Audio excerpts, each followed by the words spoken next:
D2 Word Life here with Taz's biggest fan, Riptides.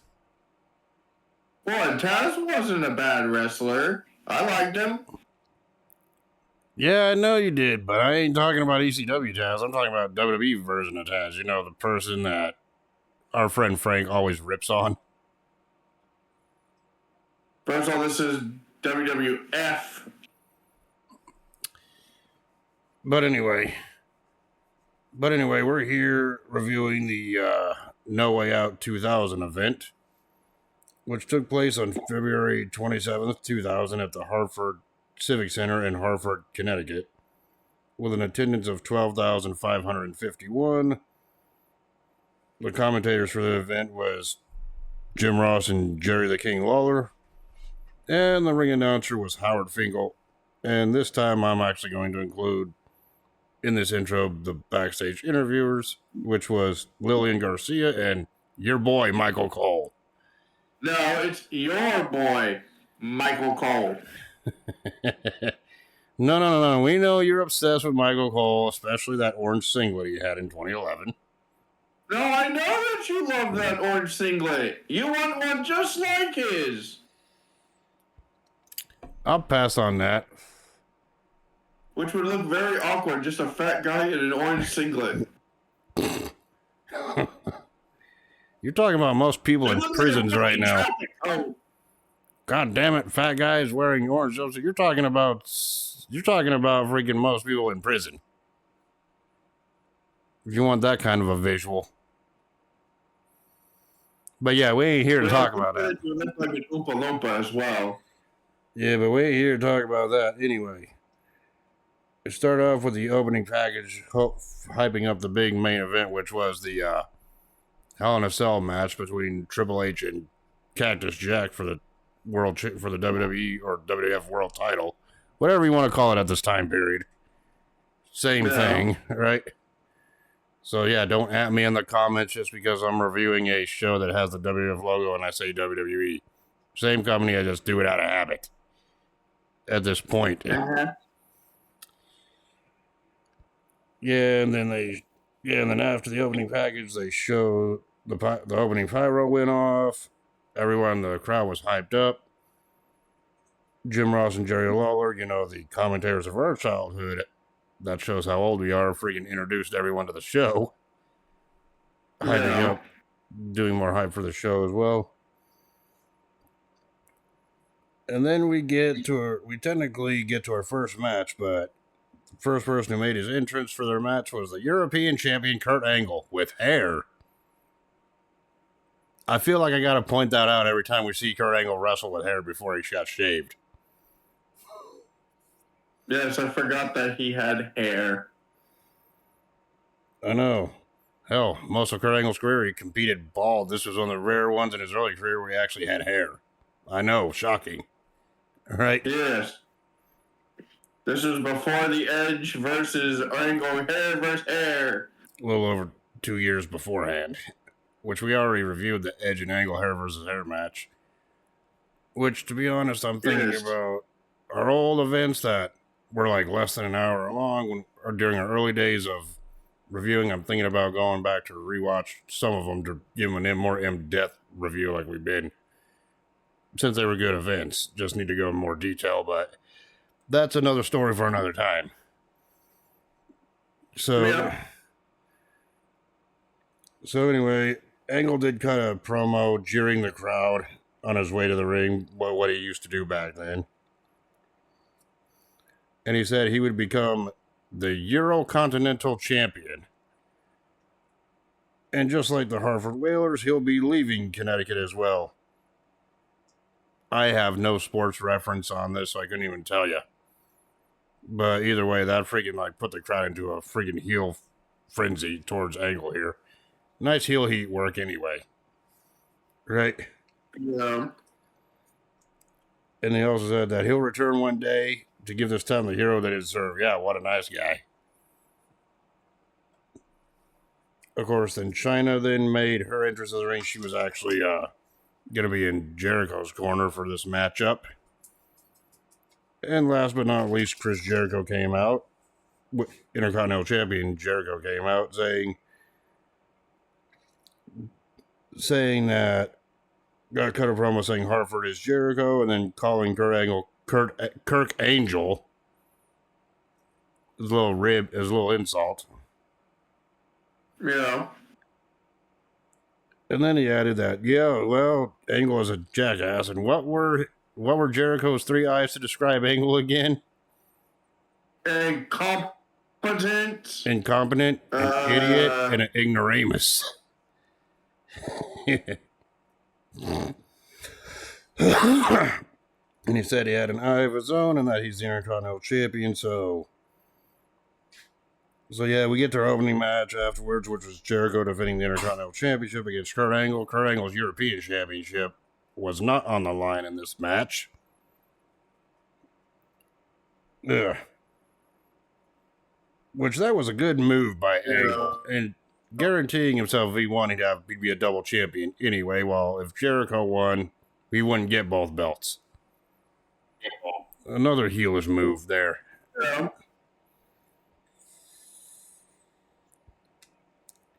They won that you applaud because we know you're not a fighting champion. I'm just fucking kidding. Excuse me? Who the fuck put the title up two times in one day? Yeah, and the fact that you won both is bullshit. You should have at least lost one of them to me. But nope, that didn't even happen. If you don't know what we're talking about, watch his live stream from yesterday at time of recording, which would have been Tuesday's live stream he did on his Twitch channel. Yes. That he did back on February 18th. Watch that before it expires. At Anime Roller 3456. There's your dang Twitch plug for this video, so they know what we're talking about. Yeah. Right? Yep. But anyway, let's get into this one. Obviously, I'm only going to point out some of the important high spots. I'm not going to go through each match spot for spot because we'd be sitting here for like 2 hours.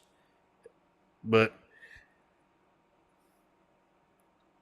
Jericho started off the match with a hip toss, but then Angle then tried to battle back with a slap, but Jericho slapped back. It first started with Angle coming out, cutting his promo. Like we talked about. China came out and used the freaking flare launcher thing that she always had. For entrance, yeah. And then Jericho came out. Yeah, and both Jericho and Angle covered, like I was just talking about. Yeah, well, Jericho was still talking, cutting a promo when he was going down to the ring, saying that he's gonna beat Angle. Yeah. Of course, like I said, Jericho started off aggressively, hip tossing Angle, but Angle retaliated with a slap, and Jericho slapped back, and Jericho hit a clothesline to Angle, knocking him out in the early going here. Yep. Of course, Jericho had some momentum on his side, but Angle reversed it with a drop toe hold, sending Jericho into the ropes. Right? Yep. Of course, after Angle and Jericho fought on the outside, which included which at one point Jericho actually back body dropped Angle over the top rope. Right?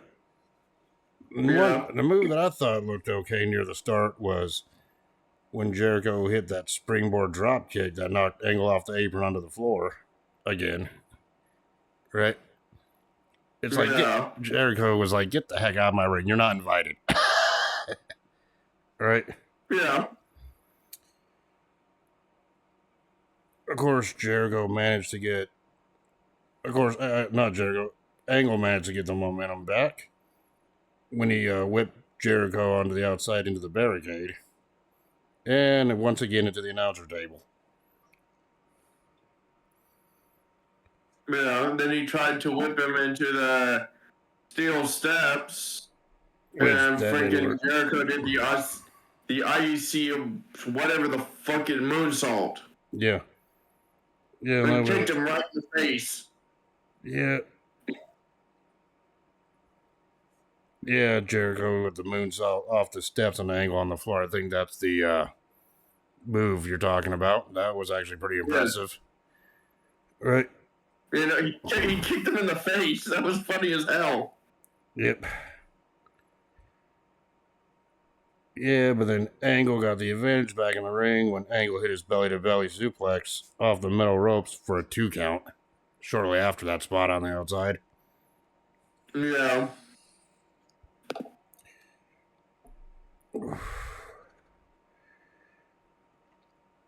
Yeah, and then Jericho then Angle wore down Jericho with the armbar where the fans were chanting Angle sucks, which that would become synonymous with the theme song later in his career. As we know, right? Yeah.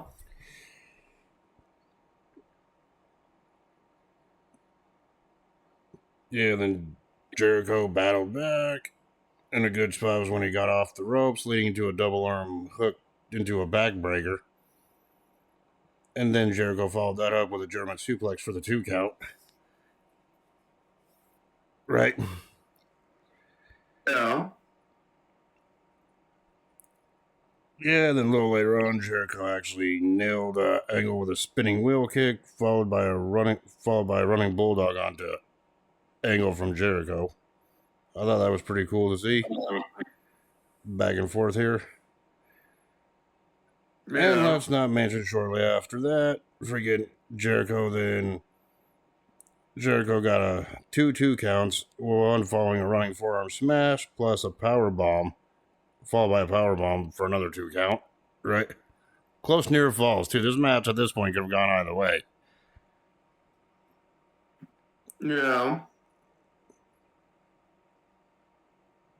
Yeah, but then Jericho tried to go for a pin again, but Angle countered. Well, actually, no, Jericho was going for another move with an Angle counter into a pin attempt, leading into an armbar, which Jericho got to the ropes, right, to break the hold. Yeah, then after some, and then a little bit, and then like after Angle was whipped into the turnbuckle, which Angle freaking landed sternum first, like he usually does, taking the corner bump, right? Yeah. Angle did manage to battle back and actually hit the Olympic Slam for a 2 count, which would later be known as an Angle Slam, which would be one of his finishers instead of like a transitional move like it was here. Right? Yeah. Of course, Angle was like selling it, all shocked. So Angle was frustrated at this point. Like, naturally the heels are when they connect like one of their big moves and it doesn't win. Doesn't beat the opponent, so he got out of the ring and grabbed the Intercontinental Championship from ringside. Now, this wasn't a no disqualification match, so if Angle were to hit Jericho with the belt, he'd be disqualified and not win it. Right? But the referee Tim White, who was official for this match, tried to take the championship from Angle, so with Angle distracted, Jericho freaking took advantage and actually locked Angle into the walls of Jericho. Which fans were hoping that Angle would just tap out here, Jericho retained, but no, Jericho got to the ropes to break it. Yeah. Yeah, and then they went onto the outside of the floor. Angle tried to hit Jericho with the European title, but China got involved. So Angle decided to swing the European title at her, but Jericho then shoved Angle into China at the same time. Right? Yeah. Which that was huge for the referee to get distracted because he left the ring to check on China. Obviously, we know China could take it, right? Yeah. And then Jericho nailed a suplex on Angle, which sent Angle back into the ring right next to the Intercontinental Championship, which was laying prone in the ring at this point. And here's where the ending of the match really soured because Jericho went for the lion salt, but Angle grabbed the Intercontinental Championship before Jericho could actually hit the move, and the Intercontinental title actually nailed Jericho in the head. Right? Yep. And with Jericho down and out from the title belt shot, it's like Angle pinned Jericho, and then that's when the referee slid back in and made the 3 count, which meant that Jericho was leaving No Way Out as a double champion with the Intercontinental Angle was leaving as a double champion with the Intercontinental and European Championships. Jericho lost his Intercontinental Championship. Sorry, I had my freaking name switched for a minute. But yeah, you're right. Either way, freaking Angle walked out with both the Intercontinental and European Championships here, due to some illegal underhanded heel tactics. But from bell to bell, your thoughts on this one? Good. Was it their best match? No. Did they have better when they did rematches for the Intercontinental? Yes. Did they have a banger with Chyna in that match? Yes. Of course, this would ultimately, with this victory, this would ultimately lead to that 2 Falls triple threat match at Mania 16 between Angle, Jericho, and Benoit for both of Angle's titles, but we'll talk about that match whenever we review WrestleMania 16. Yeah. Oh, sorry, WrestleMania 2000, because in the world of WWE, freaking, we jumped up hella friggin' numbers from 15 and then went back down to 17 the following year. I'm taking the piss because back then every big event had to have the year 2000 after it. That's why I say it that way. Right? Yeah. Which, to me, that branding wasn't cool at all, but we'll talk about that event when we get there. Oh, and this one will be the last we hear of Angle and Jericho throughout this show. Trust me. Right? Yeah. So, yeah, this is at the time where Angle was on the rise and everything else on his way to the main event status here.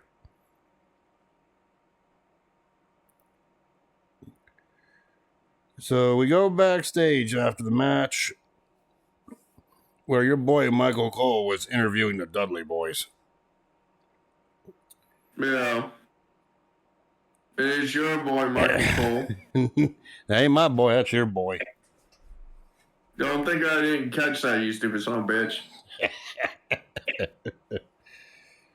Yeah, and then Devon said that that the Dudley Boys will become the tag champions, and Bubba said that the people should get ready for another title change, and he got 2 words for them: 3D.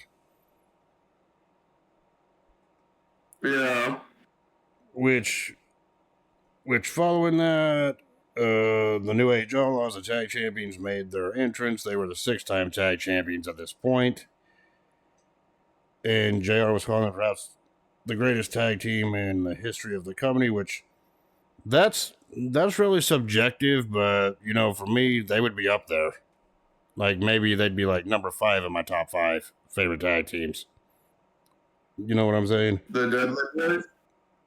No, the Outlaws. The Outlaws? They would be like number 5 on that list. Top 10. For me, that'd be like top 5, like maybe number 5. Because they did freaking, the New Age Outlaws did freaking, were the best tag team during the Attitude Era. During the late 90s. So you gotta give them that, right? I still say Undertaker and Kane were the best tag team, but okay. Well, I'm not saying they're number 1 or anything. You know what I'm saying? But yeah, they did their promos, catchphrases. The fans are chanting along, even though they're the heels going into it. Yeah, and then the Dudley Boys made their entrance to the ring, and we were getting ready for... So we were getting ready for the Tag Team Championship match, which was next match we're going to talk about, which is the champions, the No Age Outlaws, which is Road Dogg and Billy Gunn, taking on the Dudley Boys, which is Bubba Ray and Devon. And on paper, in the modern day, when you talk about great tag teams, this would be like a dream match that people would have in the modern day. But here it wasn't so much a dream match, right? Yeah. And we'll discuss that. We'll discuss the reason why after the match is over, after we talk about it. But yeah, freaking started off freaking fast with Road Dogg doing his punching signature routine on Bubba, followed by a full Nelson Slam by Bubba Ray on the Road Dogg. Of course, the referee was distracted, and Devon jumped off the ropes with a headbutt to the groin. You know, their typical "what's up" spot from the Dudleys to Road Dogg, and that got Bubba 2 count. Right? Yeah. Of course, Road Dogg, after some quick tags, Road Dogg's got a sunset flip onto Devon, but Devon got the momentum back with a clothesline onto freaking Road Dogg here. Yeah, and then Bubba got tagged in, nailing a clothesline to Road Dogg for a 2 count. Of course, Devon got the tag back in with a running elbow smash on the Road Dogg. And of course, you know, a little later on, Gunn was distracting the referee, leading to Road Dogg punching Bubba in the groin. So, I guess you can say Road Dogg is a dick to Bubba Ray's Dudleys. Yes. And you know, the referees didn't see that. Obviously, he was being distracted. Yeah, and then Road Dogg was able to hit a suplex off the metal ropes, but he was able to make the hot tag.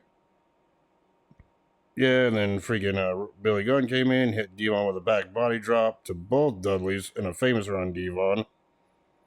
But before he could make the pin, Bubba pulled Gunn out of the ring, right? Yeah. Yeah, and then freaking but then here's a little confusion. Road Dogg hit a knee drop on Devon, and the referee started counting the pin, but despite not being a legal man, but it was just a 2 count anyway. What? And here's where I say it kind of went from not so good of a dream match, because Bubba pulled Gunn out of the ring, out of the apron, and Bubba hit freaking Gunn in the shoulder with a lead pipe while the referee was distracted, which led to Bubba Ray and Devon hitting the 3D on Road Dogg to get the win and their first WWE Tag Team Championships here. Yeah. Now, okay, this was a really short tag team match. Your thoughts on this one, bell to bell? It was interesting. The Dudleys said that, we saw one title change hands already, and they do anything to get the titles. And they did it. They did do what they said. They did anything. Mm-hmm. Yeah, they technically did, but the reason this match was so short, and the reason that Road Dogg or Billy Gunn wasn't really involved in the bulk of the match, was because, well, in reality, freaking Road Dogg had like some kind of shoulder injury, like a separated shoulder injury or a bicep tear or something. He wouldn't be competing for several months after this. You mean Billy Gunn, not Road Dogg? Or Billy Gunn had the injury, yes. Because Road Dogg got 3D'd, and Billy Gunn freaking was the one that got hit with the lead pipe. Yeah. And of course, the next night on Raw following this, Billy Gunn was beaten down, written off TV, and kicked out of DX to heal from his injury that he had at the time. So yeah, well, you could also say that Dudley's did Gunn in the ring. Yep. For Clue. For me, it wasn't like, the best match. It wasn't great, but it served its purpose. And knowing the backstory with Billy Gunn injured at this point, about to take some time off for surgery and heal, it's understandable. It doesn't stop it from being an average match when it could have been better. You know what I'm saying? Yeah. No, if Billy Gunn was 100% healthy in this match, not injured, this match probably would have been better than it was. But it is what it is. You can't change past. It is what it is. Yeah.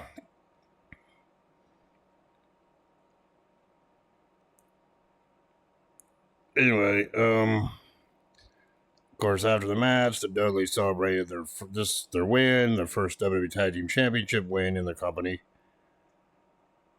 Meaning at the time, the Dudleys were not only former ECW tag champions, but also WWE tag team champions. Being the first team to actually do that, right? Yeah. Their WCW tag team title reign wouldn't happen until the following year when the Invasion angle happened, so they didn't achieve that status yet. Just an FYI, right? At this point. Yeah.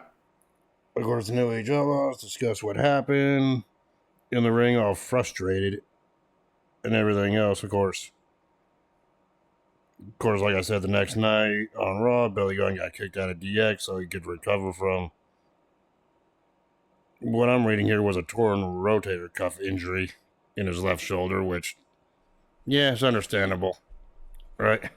Well, we already had already a torn, but it kind of got aggravated after he got hit with the freaking pipe. Yep. Because you can see that he was favoring his shoulder through the match. Yeah. So it's like, yeah, either way, Billy Gunn was going to be leaving. And anyway, at this point, to recover from his injury. Yeah, and then backstage, we see Kurt Angle celebrating with the fans while walking around with his 2 championships. This will be the running gag theme of the night. All right, following that match. Yeah. And then we go to our next matchup, which was arguably your favorite match from this pay-per-view, which was Mark Henry versus Viscera. No. This was your favorite. It was Sexual Chocolate, Mark Henry versus Viscera. Now, this was before Viscera had his Visagra gimmick, where he pretty much took Mark Henry's gimmick at the time here and morphed it into his own. But can you imagine that version of Viscera versus this version of Mark Henry? Oh, the world's largest love machine versus Sexual Chocolate? Oh, God. Can you imagine what a train wreck that match would have been? Imagine if they were a tag team. Oh, God. Oh, God. Sexual love chocolate. Sexual white chocolate. What? Sponsored by Viagra. No, it would be Sexual love chocolate. Yeah, and what would this tag team be sponsored by? Viagra. And of course... Blue Chew. Blue Chew, damn it. God damn it. You've been watching 6 Feet Under, haven't you? But anyway, that's beside the point. Not sponsored, by the way. But anyway, this match came about after the two got into a backstage fight on Heat earlier prior to the event. Apparently, and I'm just like, well, I already know that one of the crappiest matches of the card. I mean, you love this match. Well, it actually came about because Viscera freaking slammed God damn it, Mae Young. Which we all know is your woman. No, we all know she's yours. Yeah. No, she's not mine. Nah. That's your woman. And besides, we all know you love Viscera matches, especially against Mark Henry. I mean, hell, you even said Viscera was your favorite King of the Ring. Ha ha. Ha ha ha ha ha. Very funny. I forgot to laugh. Lord be the day that we have to review that event, because all hell's going to break loose in that one. We all know Mabel was your favorite King of the Ring. Hell the hell no. But anyway, this match... Now, I know the phrase big man slapping man meat gets tossed around in the modern day, but this one just didn't do it for me, and we'll talk about some of the spots here and then our thoughts.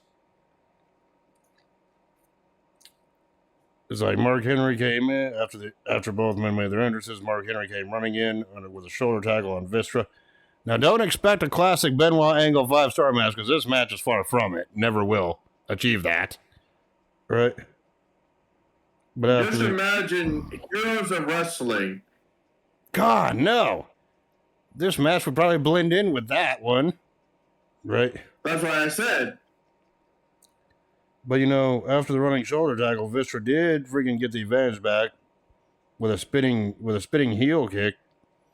For a big 4 to 500 pounder, he was agile in doing that. Got to give the late Viscera that credit, right? Yeah. Not many men his size are able to do a spinning wheel kick or anything fancy like that, right? Well, Viscera was the whole thing. Was Viscera and Big Show were the whole thing of like saying, "Oh, the typical big man," but they were doing things that big men would never really do. Exactly. Of course, Viscera then nailed the clothesline, sending Henry out to the floor, which led to Mark Henry getting whipped into the steel steps at ringside. All right. Essentially, this is a one-sided beatdown for most of the match. Yep. Yeah, and then Viscera then reset the stairs back up against the ring post and whipped Mark Henry into the stairs again. And then back in the ring. Yeah, and then back in the ring, freaking Viscera nailed a Samoan drop onto Mark Henry. And then your woman, Mae Young, made her way down to the ring. Nope, she's your woman, and so is the fabulous Moolah. And I have to point this out, for storyline purposes, Mae Young was portrayed as pregnant by Mark Henry at this point. It was during that storyline this match happened. Oh, God, not that.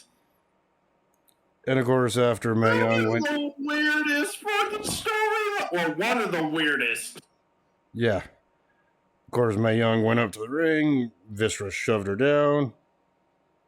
Viscera went for the splash on Mae in the ring, but Henry then hit a shoulder block, followed by a body slam onto Viscera, and got the pinfall win. Which would later be called the... World's Strongest Slam. Yes.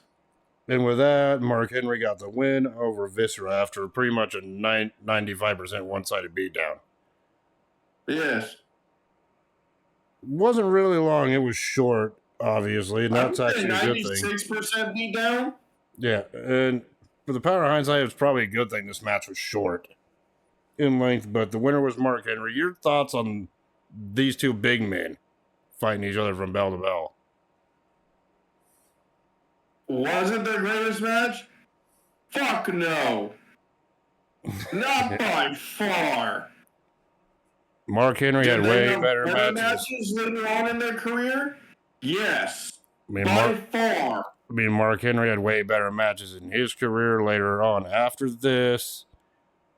Obviously, Viscera had better matches with bigger names, but even those were mediocre. That's what I'm saying. Was this their greatest match? Fuck no. By far, it was their least. Did they have greater matches against each other and against other people? Yes. Oh, and yeah, it wasn't really a good match at all, but since we briefly talked about it, yeah, this event we're talking about took place on February 27th. It was the next night on Raw on February 28th where they did the freaking storyline payoff of Mae Young's pregnancy where she gave birth to a hand. Yes. In one of the most disturbing segments ever. And even Mark Henry was like, why a hand? And Vince, I guess, told him, like, because I'm giving you a hand. Clap, clap, clap. That was the payoff. Yeah, that was the weirdest, one of the weirdest fucking segments they ever had back then. I'm like, who in the hell in their right mind had that? Who the fuck let Mae Young give birth to Thing? Yeah, and then let's not forget, I believe it was in 2012, that they referenced this storyline by having someone in the back on the 1000th episode of Raw, dressed up in a hand costume. Yes. And I'm just like, why retroact that freaking shit out? It was crap then and it was crap now. Because they wanted to. It was the 1,000th episode of Raw. Of course, which storyline do you think is worse? Mae Young giving birth to a hand or the Katie Vick angle? I think there's only one true winner in that one. Katie Vick, hands down. No pun intended. Well, also, Jerry Lawler was making jokes saying, and Jerry Lawler was saying, oh, Mark Henry had the world's strongest sperm, and Jerry's like, oh, Mae Young has the world's strongest ovaries? Oh, God. I don't need to think about that. All we know is that Mae Young passed away in 2014. We don't need to, due to natural cause in the early 90s. Back then, she was in her 70s. We don't need to, late 70s. We don't need to think about that. All right? She would have been 77 the month after the pay-per-view. Yeah, I mean, we don't need to think about that. That's just, ugh. Talk about things that make you go, yeah, but now that image can't get out of your head, can it? Talk about things that make you go, buh.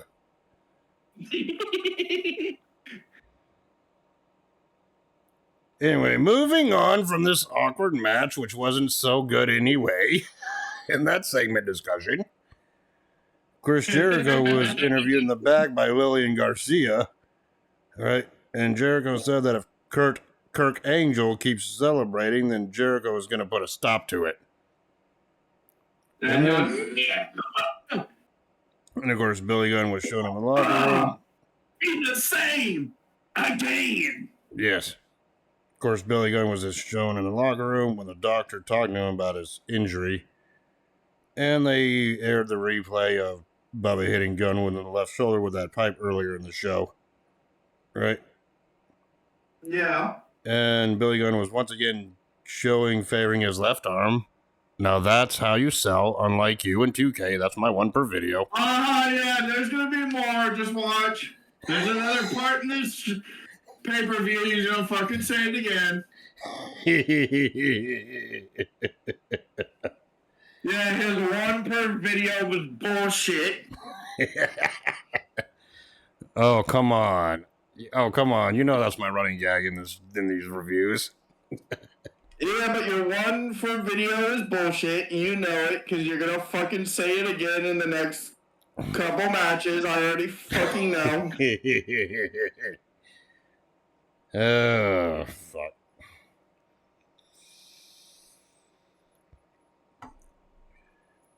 Anyway, from there, we move on to our next matchup, which is the Hardy Boys, Matt Jeff Hardy with Terry Reynolds in their corner, taking on Edge and Christian in a number one contenders match for the tag team championships. I never really cared for Terry Reynolds. Yeah, I mean, she is the former wife of Dustin Reynolds, aka Goldust. Yeah. And the ex-sister-in-law of current champion right now, Cody Rhodes, but that was back then, that's not now. Right? Yeah. Of course, obviously, the Hardy Boys made their entrance with Terry Reynolds, and then Edge and Christian made their entrances, and shortly afterwards, APA made their entrances to ringside to protect Terry, and the story being is that Bubba attacked Terry and put her through a table with a powerbomb, which led to Terry going up to APA to buy their protection services on the Heat prior to the event. Yes. And just with that knowledge, I could smell shenanigans. Right? And I'm thinking to myself, is the APA really out there to protect Terry from the Dudley Boys, or is Terry up to something? Right? She's up to something. And this is WWE we're talking about. She's up to something. All right? Well, I just never liked her as a wrestler, really. Well, she never really was a wrestler. She was more of a valet or manager for the most of her career. Yeah. Starting as Marlena and then transforming into her real name as an on-screen manager. Yeah. Here's something to note too. Both teams were faces, but Edge and Christian would be turning heel shortly after this match or after this event at some point, and go on to be a memorable tag team throughout the year 2000 and in the history. But here we're talking about this match. match. It was at WrestleMania that they turned heel. Yeah. And technically, I believe this is the second time we're reviewing a Edge and Christian versus Hardy's match here on the reviews. Here on our reviews, anyway. The first one we did was the one that took place hella months after this in October when Edge and Christian were the Yellow Sperm Men.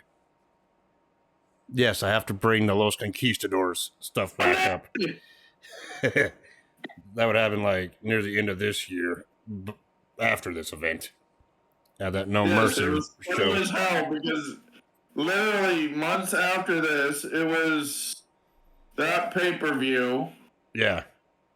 And then just, I think a couple weeks after on that Raw or the night after on that Raw, freaking the Hardys were the Los Conquistadors. Or what you like to call them, Yellow Sperm Men. Yellow Sperm Men! Arriba. Si, senor. Arriba. Wait, what?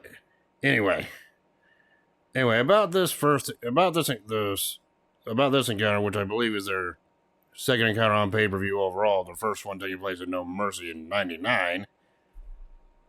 In that ladder match, freaking both teams had some a little less than a year later. Yeah, the Hardys and Edge and Christian had tandem offense on early. Both looked like back and forth until Jeff and Matt Hardy hit their double leg drops off the top rope on the Christian. Right? Start things off. And Matt Hardy hit a back body drop on Christian that led to a 2 count. This match wasn't going to end that early. Right? No. And then shortly afterwards, Matt wore down Christian with some chops, and then Christian was then tossed out to the floor, and then Jeff whipped Christian into the barricade at ringside. Right? No. Of course, shortly afterwards, Christian Jeff hit a running leg lariat against a turnbuckle on the Christian, followed by a springboard moonsault for a 2 count, Christian kicking out. Right? No.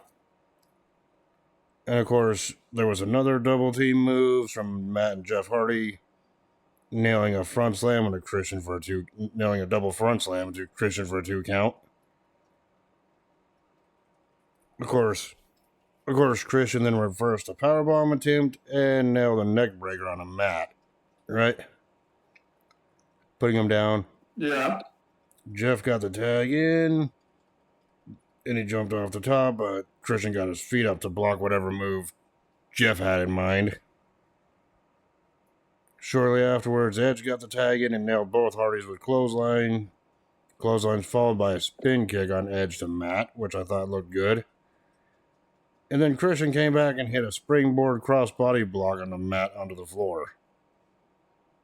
And while this was happening, Edge got the roll up on Jeff for a 2 count. I'm surprised at this point there's no chin locks. So I can't even do my joke, right? Honestly, I'm surprised their lack of chin locks for this event. Yeah, and then Edge and Christian double teamed Jeff and isolated him from his corner. Great heel tag team work here for the most part, which included freaking Christian hitting a drop toe hold on the Edge, leading to a headbutt on a Jeff's groin. So Edge and Christian are addicted to Jeff's Hardys. Right? Yes. And that got a 2 count. Right? Of course, Edge ended Jeff Hardy's momentum that he tried to pick up, and which led to Edge hitting a pile driver on a Jeff for another 2 count, a move that I thought was banned at that time due to the Owen Hart Austin incident, but I guess it wasn't banned at this point quite yet. The pile driver spot. It wasn't banned yet. Yeah, and then it wasn't until I think a couple months later that they started to kind of semi-ban it. Of course, after a headlock on the Jeff, freaking Jeff got the momentum back, nailing a Hurricane Run on the Edge. Yeah, but then Jericho reversed, and then Jericho. Why the hell am I saying Jericho? He's all over this dang show here. Edge hit a huge powerbomb onto Jeff. Right. Also, but then Christian later on got tagged in and hit a power slam on Jeff.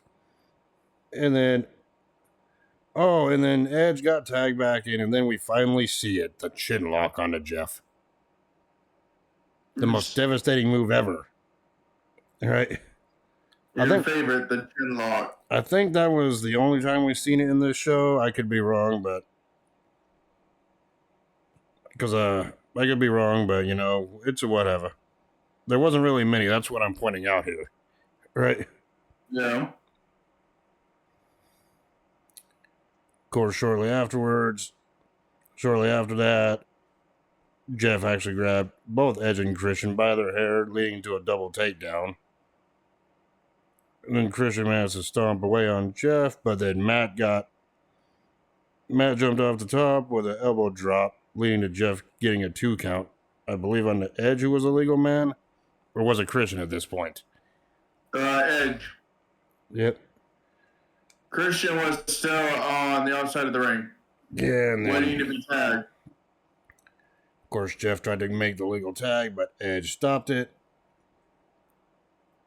But Jeff countered his attack with a dropkick to the ribs, putting Edge down. And of course, typically, Matt Hardy got the legal hot tag, and Matt was working on Christian on the outside in the ring. Punches, body slam, and Matt also hit a neck breaker on Edge. Ooh, Matt Hardy and Edge having a little confrontation in this match against each other. There's no story there that I can think of that would happen years later. Yep. Of course, Matt Hardy got a 2 count on Christian when he had a Christian to a headlock and into a slam for a 2 count. Right? Yeah. Yeah, and then shortly later, Matt Hardy hit a body slam on a Christian, and Edge was tossed out of the ring. And then Matt went to the top rope, and so did Jeff Hardy, and Matt hit his leg drop, and Jeff Hardy hit a splash at the same time to Christian, I believe. But right when Matt was going for the cover, Edge broke up the pin attempt at the 2 count. And then Jeff tried to hit a poetry in motion, but Edge blocked it with a spear. Yeah, jumping spear.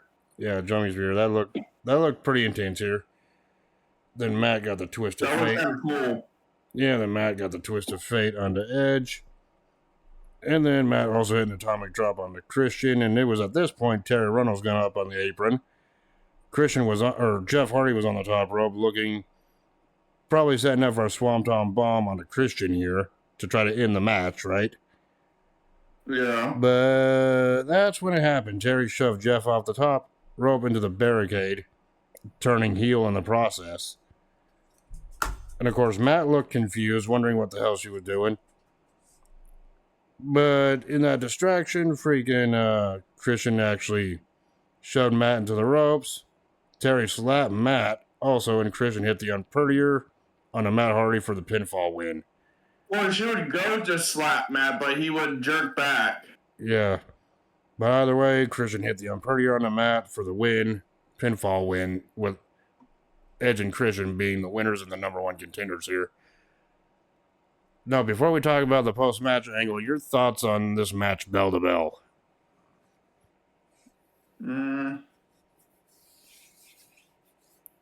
It was interesting. To me, this wasn't the best match the Hardys and Edge and Christian had against each other. That would literally come a month later. And we'll talk about that.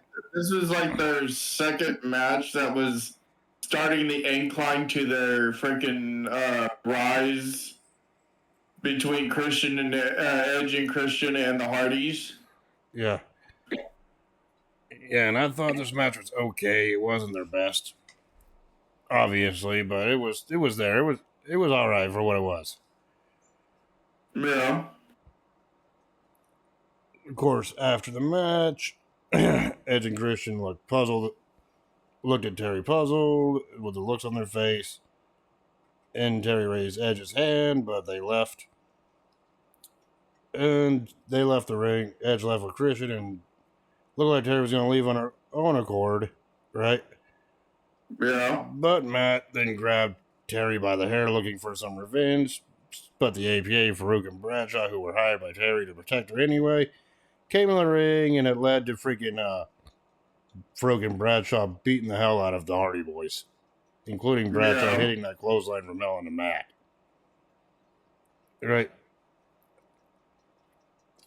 And yeah, freaking Farouk ended up slamming Jeff Hart in his back. Right? Yep. So yeah, the Hardys were left in the ring after being attacked, beat down, selling the attack from the freaking APA. That's how you sell. I knew it. I didn't finish it. That's all I had to say. For you to be like, I knew it. Yeah. Go eat shit. I don't think I will. But yeah, this would actually help set up that triangle ladder match between the Dudleys, Edge and Christian, and the Hardys at the following month at WrestleMania 16, which people say is unofficially the first TLC match. It just wasn't named TLC at that point. Yeah.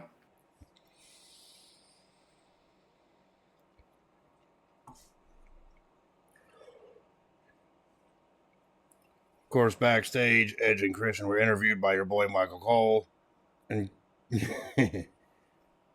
Christian said that they knew they were going to win, but never expected it like this, trying to keep face, which we all know they were going to turn heel anyway.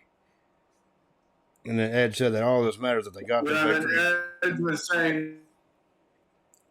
was saying that the Hardys would have done the same thing if the opportunity arose, right? Yeah. And that Edge and Christian are going to go to WrestleMania and go after those championships, which yeah, in the power of hindsight, not only did Edge and Christian go to WrestleMania to go after the titles, they would actually walk out of WrestleMania as the champions, but that's another story for another day, right? Yeah.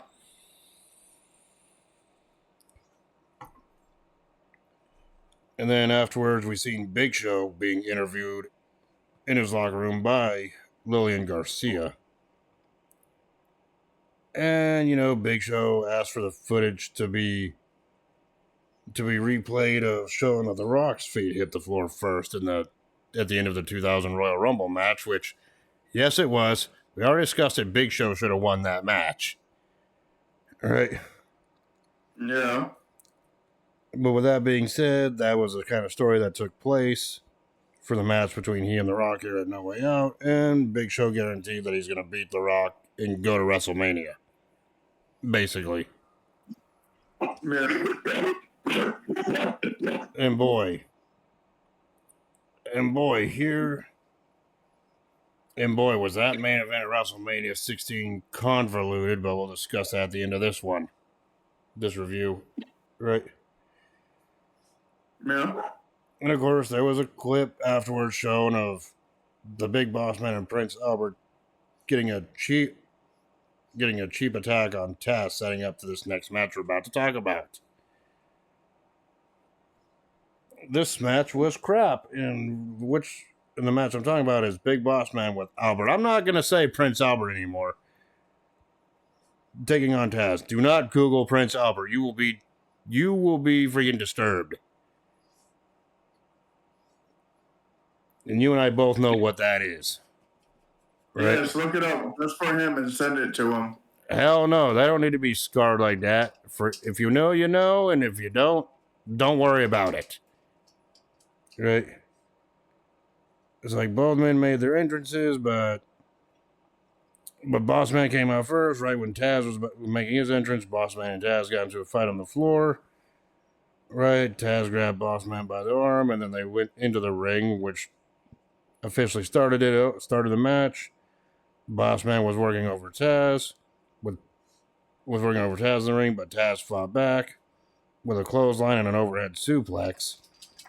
Taz then announced a slap on the Taz mission on the Big Boss Man, but Albert came in the ring and attacked Taz, leading to Taz winning by disqualification. Yep. That was it. That was the whole fucking match. There's no other detail than this. So your thoughts? One other detail is that they started beating the shit out of him. Taz still kept getting up, and then the Big Boss Man had Albert hold up. And he beat him with a nightstick. Thus breaking a nightstick over Taz's head, but that's after the match. Your thoughts of this crap from bell to bell before the post-match attack? Shite. Exactly. And of course, like you said, after the match, but it's like Boss Man and Albert beat the heck out of Taz. Taz kept getting up until eventually Boss Man busted a nightstick over Taz's head. Yep. That was the end of that. It was shit. Bell to bell, it was crap. I wasn't expecting a fantastic match between these two, but it could have been longer. And maybe would have made their score better than what I gave it, but it is what it is. It was shit. I can't describe it any more than that. Yeah. But we know this was your favorite match of the night, so. No. Hell, you said it was the greatest match ever. Nope, that's you again. No, that ain't me at all. We all know this was your favorite match. Man, freaking, they did Taz dirty with this kind of finish. Right? Yeah, because they know that Taz would have beat the Big Boss Man. And the last time we reviewed a Big Boss Man match was his goddamn silver dollar on a pole match from the Bash of the Beach 96 event when he was known as Big Bubba. That match was better than this one. Not by much, at least that one was a full-length match. This one was just crap. Right? Yeah. Ugh. So, yeah, and really it didn't amount to anything after this, from what I remember. Except for the fact that shortly afterwards, Albert freaking dissolved his alliance with Boss Man and united with Test for the tag team TNA, which would introduce Trish Stratus. That was like the only positive outcome from this crap. Was Trish Stratus' debut shortly after this, but other than that, it was crap. You know what I'm saying? Of course, then we go backstage where Kurt Angle was shown again in the arena with a megaphone surrounded by fans, still celebrating his victory earlier. And I'm just like, well, shit. Can we please stop showing this crap? We already know that match happened about an hour and a half ago. All right. Yep. At this point, you can't celebrate forever with the cheap way you won. Right. Yeah. Then we go on to our next matchup, which was the no-holds-barred match between X-Pac and Kane. Of course, the backstory of this is that X-Pac and Kane were in a feud after X-Pac turned his back on the Big Red Machine, thus dissolving their tag team.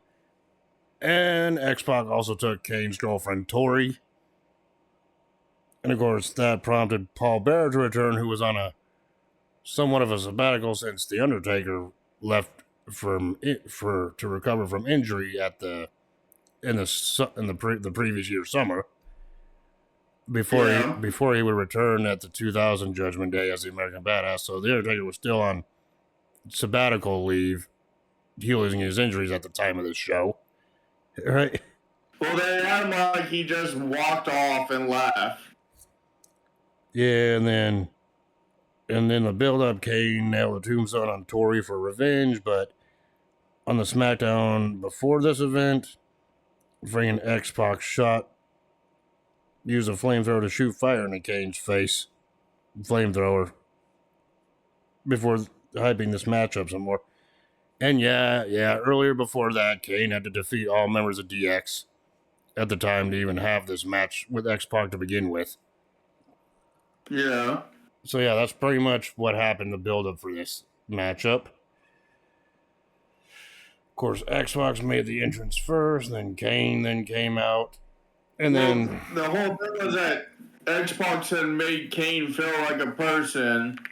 And then turned this whole DX thing was a side thing that him and Kane were tight. And then, well, we all know what happened. And this is a term. I guess Kane lost the match that had Tori as the prize for Xbox to go on a date with.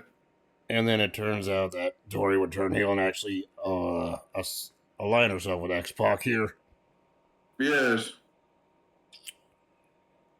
Yeah, and then, yeah, now and the X-Pac turning heel here, this is where the term X-Pac heat first became a thing. Kind of like what Dominic Mysterio has today. As in, the fans didn't really care whether he was heel or not. They were just booing the hell out of him because they didn't want him on the screens. At this point, right? Yeah. By the way, that brings us into the no holds barred match. It was Kane with Paul Bearer in his corner taking on X-Pac with Tori in his corner. And of course, Kane was the aggressor right away since he's the more powerful one. X-Pac really isn't that huge, but he made up for it with charisma and fast agility here, right? Yeah. But Kane nailed a backbreaker and a clothesline early on that sent X-Pac over the top rope to the floor. And X-Pac and Tori tried to be like, screw this and leave, but Kane wasn't having any of it, right? Which led to him freaking Irish whipping freaking X-Pac into the guardrail. Of course, X-Pac tried to climb the cage where the entrance set was, but Kane stopped him. And yeah, and then Kane stopped him, nailed freaking X-Pac with a trash can in the head, right? Yep. And of course, they made their way back to the ringside area. And then freaking Kane once again sent X-Pac into the guardrail. Of course, X-Pac got the ring bell and hit Kane in the head with it. Right? X-Pac looked like he was going to use it. I'm surprised you didn't say this is how he sold, because he sold the trash can hit. I already did 2 of them. If I do it for a 3rd time, it's overkill. Uh-huh. But since you said it, not me, it still counts as your 1. Right? No, that counts as your 4th. My 4th. I didn't say it for a 3rd time. Yes, Jeez. You did. But yeah, after X-Pac hit Kane with a ring bell, X-Pac tried to use a chair, but Paul Bearer prevented it. So Tori came in and slapped Paul Bearer down. Ooh, the devastating slap. That'll put anybody down. Of course, this led to Bearer chasing Tori around the ringside area. Yeah. Of course, Kane got into it. Kane got back up. X-Pac tried to kick him down off the rope because that's where X-Pac was on the top rope at this point, but X-Pac hit a Bronco Buster against the turnbuckle, putting under Kane. Of course, Kane sat right back up, leaned to a clothesline because Kane's like, I ain't going to take your dick in my face, even though it's masked and ugly. Right? And then, of course, X-Pac ran. Of course, X-Pac then nailed drop kick to the knee of Kane after getting back up from that clothesline. And of course, X-Pac at this point was working on Kane's leg, which was injured after that, which was a little bit damaged after that drop kick. At this point. Oh boy. But Kane got the momentum back with a kick, sending X-Pac back to the outside of the ring. Yeah, and then but then Kane sent X-Pac back into the ring where X-Pac freaking hit a jumping sidekick. to knock Kane down. Of course, X-Pac then went up the top rope. Kane sat up like The Undertaker did. X-Pac jumped at Kane, but Kane caught him. But X-Pac got out of Kane's grasp and hit a low blow. Thus, freaking X-Pac was a dick to Kane's Big Red Machines at this point, right? Yep. Which probably that set up X-Pac to hit the X Factor onto Kane, but before X-Pac could make the cover, Paul Bearer got up on the apron, so X-Pac punched him down, which led to Kane getting up and connecting a boot to the face of X-Pac. Right? Oh, he did 2 uppercuts first. Yeah, followed by the big boot to the face. Yep. And then Kane then managed to hit his top rope clothesline on the X-Pac signature move, but then that's when Tori got up on the apron. And of course, Jim Ross on commentary was like, "Give her a tombstone again." But Kane instead hit a chokeslam on the X-Pac, putting X-Pac down. Tori then jumped on Kane's back, but then Kane grabbed her and put her in a position for a tombstone and nailed Tori with a tombstone for a second time. Right? Yep. And there was no stopping Kane on this night, or so we thought, because Kane picked up the steel steps, but X-Pac dropped the steps down onto Kane's face, and X-Pac covered Kane while holding the steps into place, thus preventing Kane from kicking out, and X-Pac won the match by pinfall. Which, that was a decision so bad that even your dogs are hating it by barking in the background. But yeah, your thoughts on this match with X-Pac taking the win here? It's just To me, it was hard hitting for the most part, but it could have been better. The ending could have been better, but it's a no holds bar match, so I really can't say X-Pac cheated. Yeah. So anything else like that, so anything goes in a no holds bar match, no matter what side has the interference. So I really can't hate on it because of the interference at the end, like I would a normal match. You know what I mean?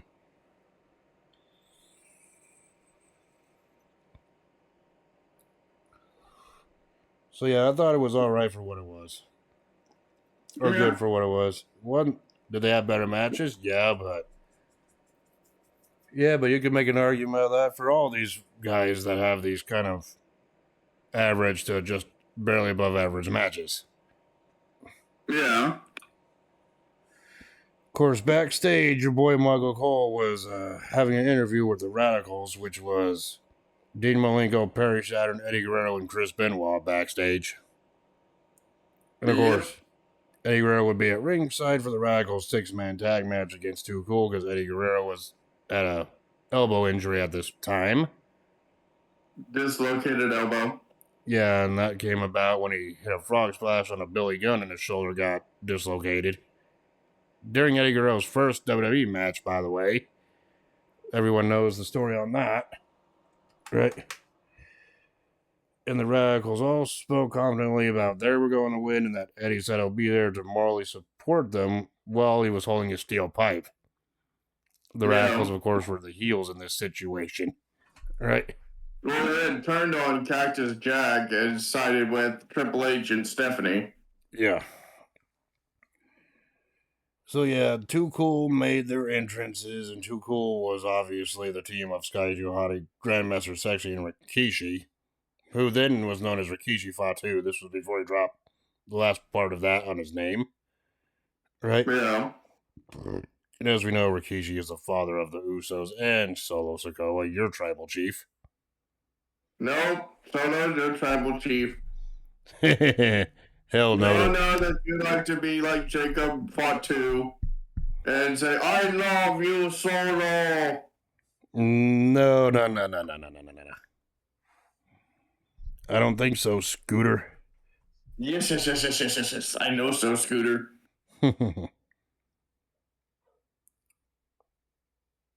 Of course, Raggles made their entrances after Too Cool did to start off this matchup. So here we got Rikishi and Sky Johati and Grandma Sexy against Benoit, Saturn, and Malenko. with Eddie Guerrero in their corner.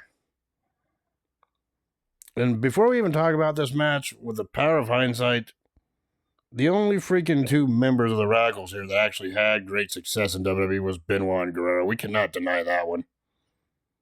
Yeah.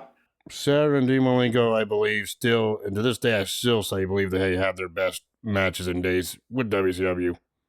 You know, and this was, of course, this was their first WWE feud. They debuted less than a month prior to this for WWE after falling out with WCW at this point. Right, in a big, shocking move that nobody saw coming at the time. You know what I'm saying? Yeah.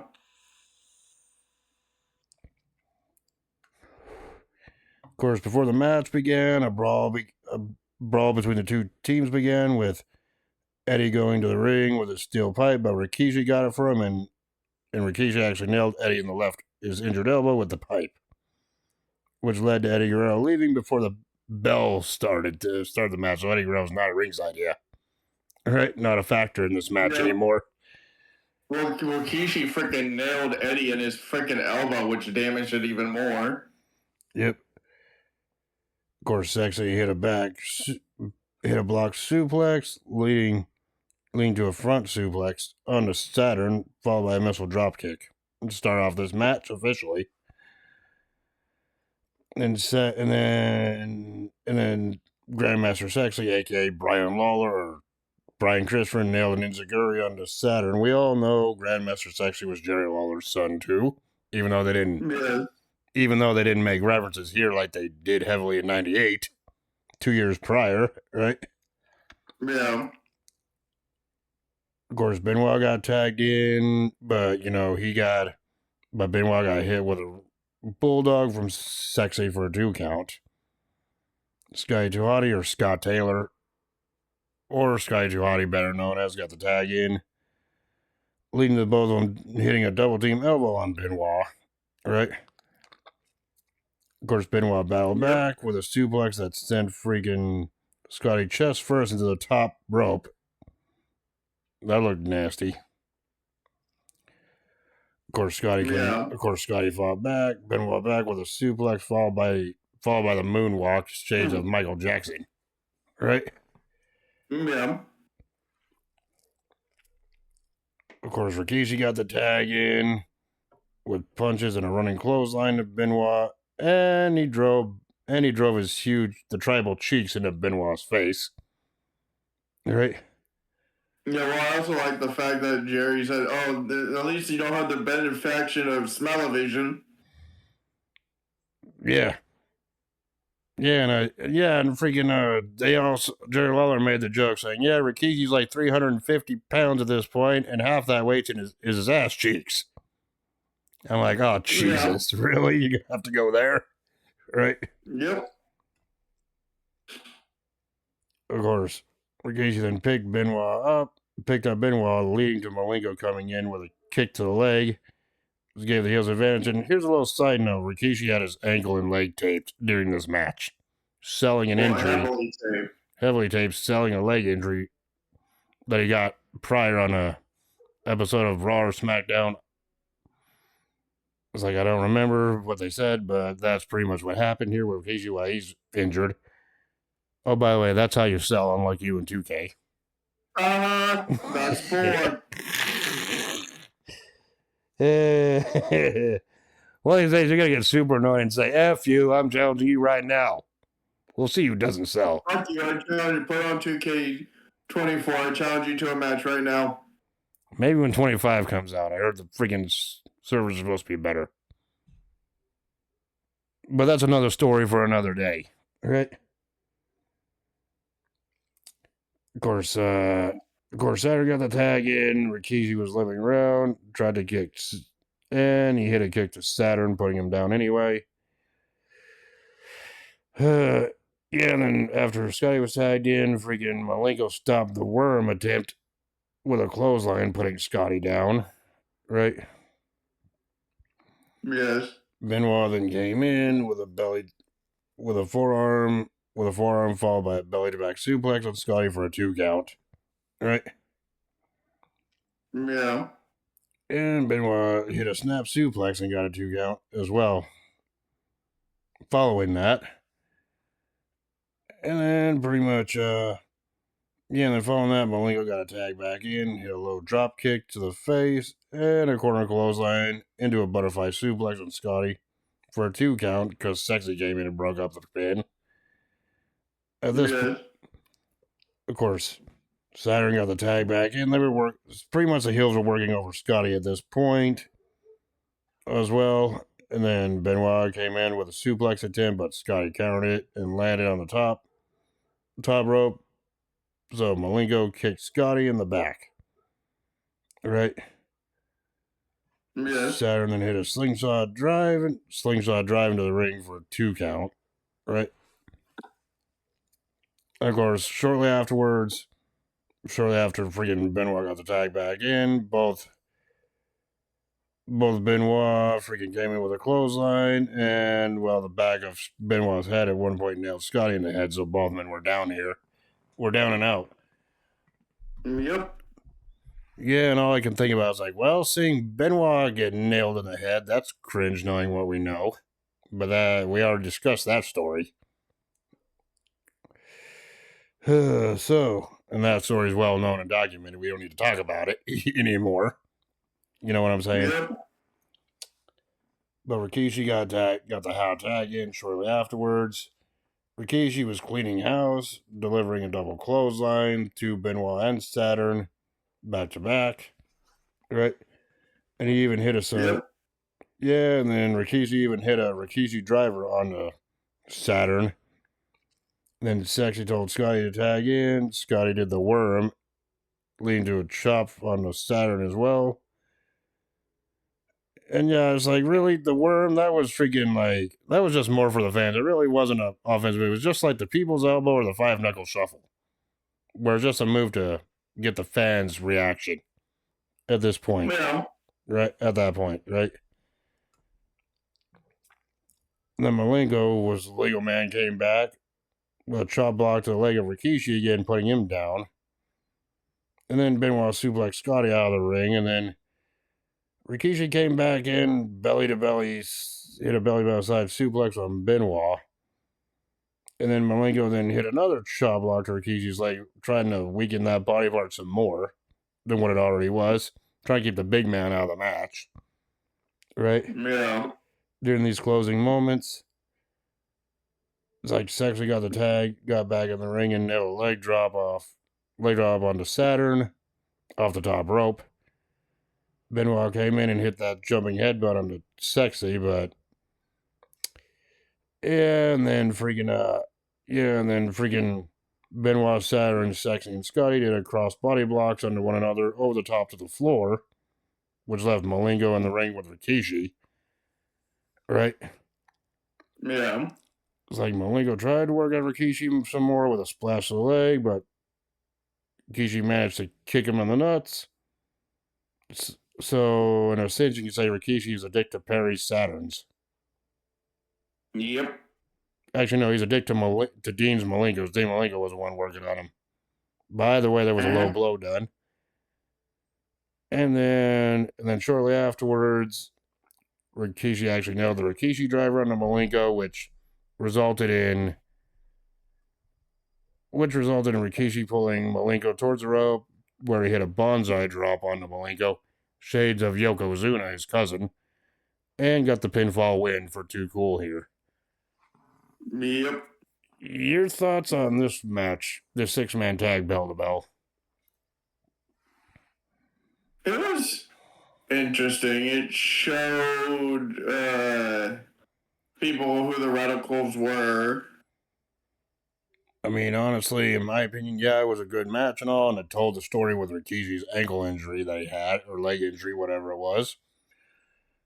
And even though Rikishi and Too Cool won, to make the fans happy, I think the Radicals could have benefited more as a group if they got the win here. That's just my opinion. Yeah. It doesn't matter. Two of the 4 men in this group would go on to be successful later on in the WWF or WWE later on, but all 4 of them were successful in their own way, but only 2 of them stayed through the entire time. Yeah, and actually were successful in the main event a few years down the line. That's what I'm talking about. And one just became a joke. Yep. So yeah, but anyway, despite the way how I felt about the winners of the match, it was still a good match. With all four, with these men in this match, some men in these match, with these men in this match have better matches. Yeah, but you could say that about a lot of them. It wasn't that bad. I mean, I tell you this, it was certainly better than that Boss Man Taz match. That's for damn sure. Right? Yeah, well, it was also shortly after this that Rikishi turned heel, too. Yeah, it was the same calendar year later on that Rikishi turned heel and dropped that infamous line, "I did it for The Rock." Exactly. Which is now a punchline that we use every time one of us gets run over by a damn car in a video game. I did it for The Rock. Yep. They did it for The Rock.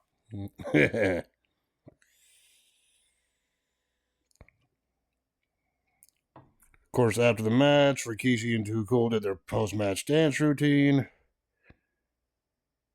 And Jim Ross had to comment on Rikishi's ass, saying, "That's the most famous dimple since Shirley Temple." I'm like, why do you have to ruin the moment with puns like that? Yeah. Why the hell are we talking about the tribal cheeks like that? Yeah. And of course, we go backstage again, where they once again showed Kurt Angle celebrating as the new Intercontinental Champion once again, briefly. This has been a running. At this point, this just went from mildly annoying to just a running joke throughout this show. All right. Yeah. And I'm just like, okay, you know something's gonna give before the end of this pay-per-view when it comes to this. All right. Yeah.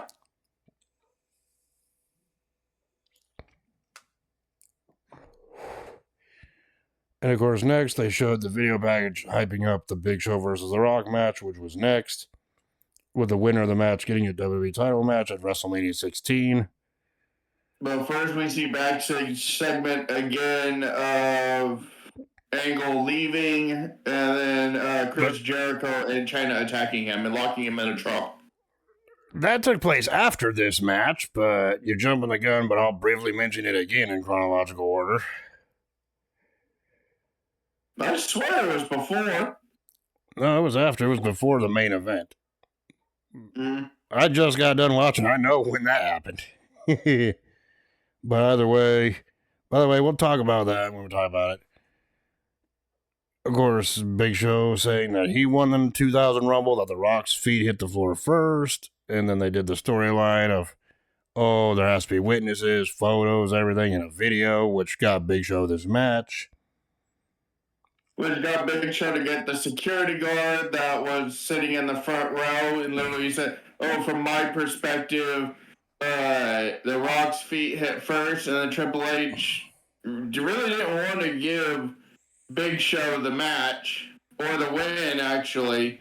He was just really trying to mess with the Big Show's head. Yeah, and eventually that led with the video, the ending of the 2000 Rumble getting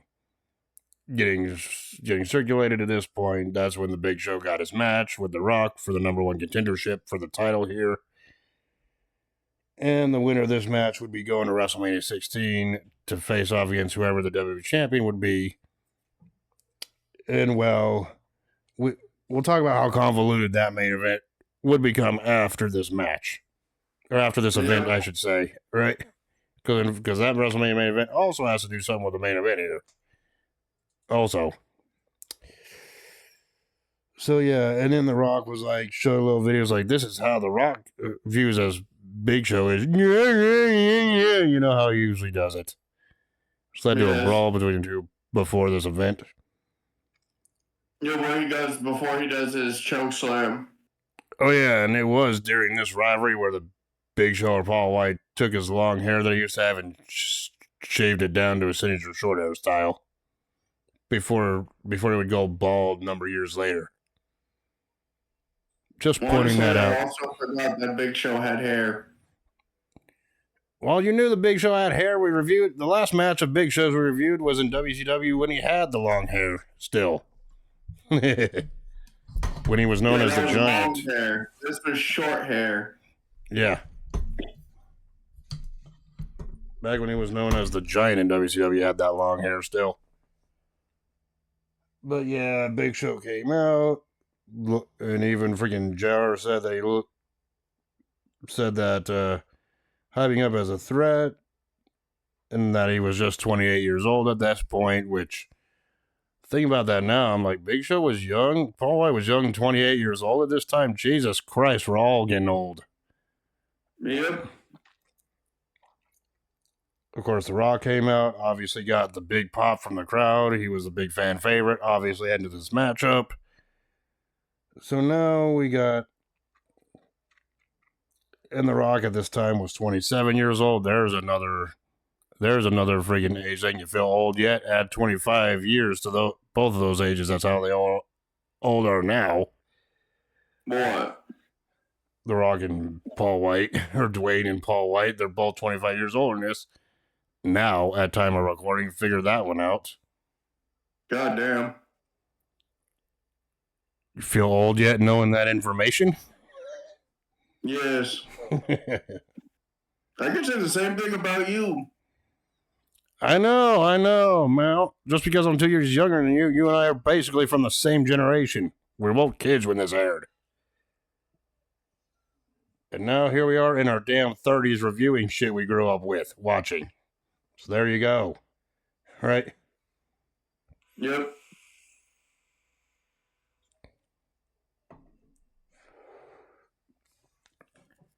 So yeah, anyway, the match started with The Rock hitting a DDT on the Big Show to start the match up here. And also The Rock wanted to rock bottom early, but Joe elbowed him to the head, preventing the move from happening and sending The Rock out to the floor. And of course, they battled all over the floor and into the and then the freaking Big Show sent Rock over the barricade at the ringside, so they fought in the crowd. Of course, the referee wasn't going to count him out at this point. Yeah. They're like, nope, we need a winner. I'm not going to count him out. Screw it. They can just do whatever they want out there. If they want to fight in the crowd, let them fight in the crowd, right? Yep. And then they went back towards ringside and then the Show hit a gorilla press slam onto The Rock, which sent Rock throat first under the barricade, which that looked devastating. Yeah, and then they went back to the ring. They went back into the ring with Show connecting a headbutt followed by a elbow drop. And then Show hit a power slam on The Rock that earned the Big Show a 2 count over the future final boss. Yeah. I'm surprised you don't know who the real final boss is. I'm surprised you didn't go, no. We know The Undertaker's the real final boss. The Undertaker is the true final boss. There is no other final boss. Of course, The Rock went out to the ring, drank some water, and spat some water in the Big Show's face. And then Show came back with a hard Irish whip into the steel ring post onto The Rock. Right? Yep. Of course, shortly after that, The Rock, back in the ring, connected with a side Russian leg sweep for the 2 count. And then The Rock followed up with another DDT for a 2 count, right? There was a lot of 2 count exchanges here, so then Show battled back and nailed a sidewalk slam to The Rock for another 2 count. Within a span of less than 2 minutes, there was 3 2 counts here. Yeah. So yeah, frustrated at this, Big Show grabbed a steel chair and brought it into the ring, but The Rock avoided the chair. But in hindsight, when you really think about it, if The Rock got hit with a chair, Big Show would have been disqualified, thus preventing us from what would be happening later on. But, I digress, right? Yep. But Show then threw Rock into the referee, who bumped onto the floor, because apparently referees are made from Referees' bodies are made from paper, skin, and glass bones, apparently. I swear that referee shirt is freaking cursed. All right? Yeah. And then Show then hit a boot to The Rock, followed by a choke slam.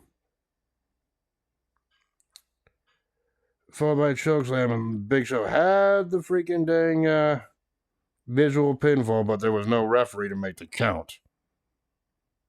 So referee Tim White came over, but Earl Hebner, the original referee, finally woke up, pulled Tim White out of the ring, and they had an argument against each other with Earl Hebner saying, "I'm the referee, you're not." Right? Yeah. And that's when Shane McMahon made his return for the first time in several months, entering to the No Chance in Hell theme song, which the fans cheered either way because both McMahons were faces at this point. Right? Yeah. Hard to believe Vince McMahon ever being a face in his career, but there was. I know it's like the Twilight Zone. Certainly don't like talking about him nowadays, am I right? It don't matter. Of course, while this was going on, the referee everyone was distracted with Shane McMahon coming out. The Rock actually hit Big Show in the head with a chair. And then The Rock hit a rock bottom on the Big Show.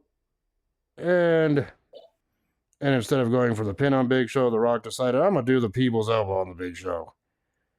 So right when he was about to connect to it, Shane got in the ring, grabbed the chair, and nailed The Rock in the head with it, turning heel in the process. Who would have saw that coming? A McMahon turning heel? Oh my God, the whole hell froze over. Wait, no, that always happens. Right? That's it. And then Shane McMahon freaking left the ring, and then Tim White got in the back of the ring, and then Big Show conveniently covered Rock with one arm and got the 3 count that way due to blatant outside interference. Your thoughts on this match, bell to bell? It was interesting. It was funny to see fucking Shane McMahon fucking grab the chair and jump and do a flying chair shot. Yeah. But it still doesn't... Yeah, but even though it was interesting and the ending of the match got thrown people off like, oh crap, what's the main event going to be at WrestleMania? It still doesn't change the fact that this match for me lost points due to the interference regardless. It was still a Triple H versus Big Show. Huh. Yeah, we'll be talking about that after this next matchup. It just felt like a match you could really see on Raw, but either way, they did their job. They told the story they needed to tell. Right. Yeah, and after the match, Shane McMahon raised Big Show's hand, thus solidifying his heel turn and siding with the Big Show heading into WrestleMania 16. Yep. So yeah, and then afterwards they showed the video package hyping the main event, which was the WWE Championship match between Cactus Jack and Triple H. Back then known as a WWF Championship. Don't freaking at me here in the comments. Right? Like I said at the start of the show. And not only was Triple H's championship on the line, but Cactus Jack's career, or Mick Foley's career, was also on the line too. And Mick Foley made guarantees, hyping up the show that he would jump off the top of the cell like he did in his match with The Undertaker. But it wouldn't be a table he'd be crashing, it would be Triple H's broken body. Right? Yep. Thus giving more hype about this, but before both men made the rings, this is when they shot the Kurt Angle in the parking lot singing I Am the Champion, you know, that song. Right? Yeah. And it was like a spoof on the We Are the Champions song, but whatever.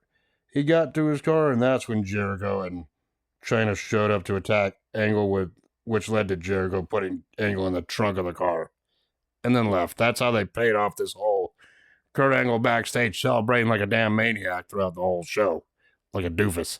Yeah. Locking him in the trunk of his car. Okay, that was a payoff for all those backstage kids throughout this show. Right? And this also signified that Jericho and Angle's feud wasn't over at this point. Not by a long shot. Right? And then we go to the main event, which Triple H entered the first. He was a reigning champion. Right? And he had Stephanie McMahon Helmsley by his side here, and this was before Triple H came out to the game theme song. He actually came out to the My Time theme song here, which you know is also one of my favorite theme songs too, by the way. Right? Yep. Yeah, and then Cactus Jack came out.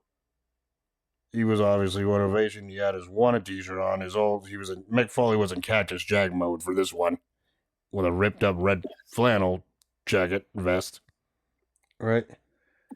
Yep. And then as soon as they got in the ring, that's when the Hell in a Cell structure lowered just like we've seen at WrestleMania 28 during our last review of a Hell in a Cell match. But this was Triple H's. This was, I believe, Mick Foley's fourth Hell in a Cell match, his second one on pay-per-view. And this was Triple H's first Hell in a Cell match, and he would go on to be one of the most experienced veterans in a Hell in a Cell match. But, but Triple H was green to these type of matches at this point. This was his first one in his career. So as soon as the match started, freaking Cactus Jack, or Mick Foley, whatever you want to call it, Jack left the freaking ring side area to reveal that, there was a bunch of padlocks all over the door. Which pretty much told everyone, well, you ain't getting out of this cell. And when I say a bunch, I don't mean just one like they traditionally have. There was padlocks all over the door, preventing the door from being open here. And even Stephanie was screaming at Cactus, there's no way out. Right? Yeah. Of course, Jack freaking took control with a running forearm, and they battled to the floor, which saw Triple H, or Hunter, whatever you want to call him, sitting Jack into the side of the ring apron. The hardest part of the ring, right? Yeah. Back in the ring, Triple H worked on Jack with punches. There was no technical wrestling here. You don't need that in a cell match, right? No, this was just brawling. Yep. And Hunter slammed his knee into Jack's face, and of course Jack battled back by sending Hunter over the top rope to the floor out in the ringside area, which the cell was surrounding. Right? Cactus then kicked a chair into Jack's face, and he sent him, and freaking Triple H sent Jack into the cell. Jack was on their apron, and when Jack got up, he got up onto the apron, so Triple H hit a running knee that sent Jack or Foley, whatever you want to call him, into the cell wall. Yeah. Hey. Yeah, and then Hunter or Triple H then whipped Foley or Cactus Jack feet, knees first into the steel steps, a signature spot of Foley's here. How does Mick Foley these days still have kneecaps? That's what I want to know. Right? Because he did. Yeah, and then freaking Triple H remained in control as he whipped Jack into the ring post. Of course, Jack battled back, and then Triple H was whipped into the steel steps, right? Of course, Triple H battled back and used a chair to hit. Of course, at this point, Hunter reversed that, whipped Cactus Jack into the steel steps. Triple H then freaking picked up the steel steps and used a chair to spike. To use the freaking dang steps as a railroad spike, nailed on the top of the steps, who was on top of Jack and on the outside. That spot looked devastating, right? Yeah, back in the ring, Triple H nailed a stiff chair shot to the back of Jack and a hard chair shot to the head. Oh, I'm glad we don't see that anymore, knowing what we know. Right?